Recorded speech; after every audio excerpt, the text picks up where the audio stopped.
নতুন বাংলাদেশে নতুন বিপিএল, তাই তো এবারের আসরে থাকছে নতুন সব চমক। আর সেই সব চমকের জন্য নির্দেশনা থাকবে খোদ অন্তর্বর্তী সরকারের প্রধান উপদেষ্টা ডক্টর মোহাম্মদ ইউনূসের। এর মধ্যে তার নির্দেশনায় প্রকাশ পেয়েছে বিপিএল এর মাস্কট, যেটি নজর কেড়েছে সবার। ছাত্র জনতার আন্দোলন এবং রাজনৈতিক পরিবর্তনের প্রতীক হিসেবে ডিজাইন করা হয়েছে ডানা ৩৬ মাস্কটটির।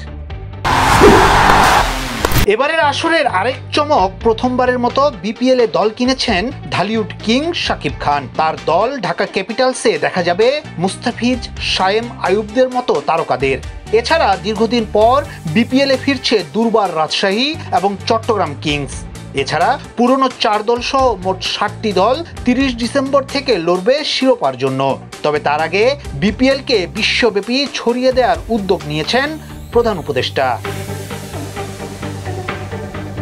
বিপিএল এর উদ্বোধনী অনুষ্ঠানেও থাকবে বিশেষ চমক। উদ্বোধনী আসর মাতাতে আসবেন বিদেশি একাধিক গায়ক গায়িকা।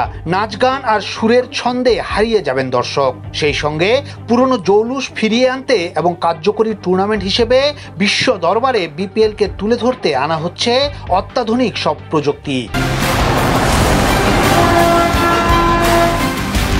শুধু তাই নয়, এবারের আসরে কমেন্ট্রি বক্সেও থাকবে চমক। বিশ্বের নামিদামি ধারাভাষ্যকারের সঙ্গে এরই মধ্যে যোগাযোগ করেছে বিপিএল কর্তৃপক্ষ।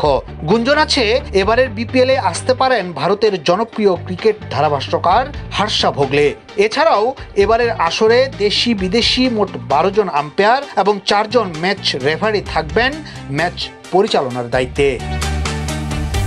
ইয়াসিন আলী, সোনালী নিউজ, ঢাকা।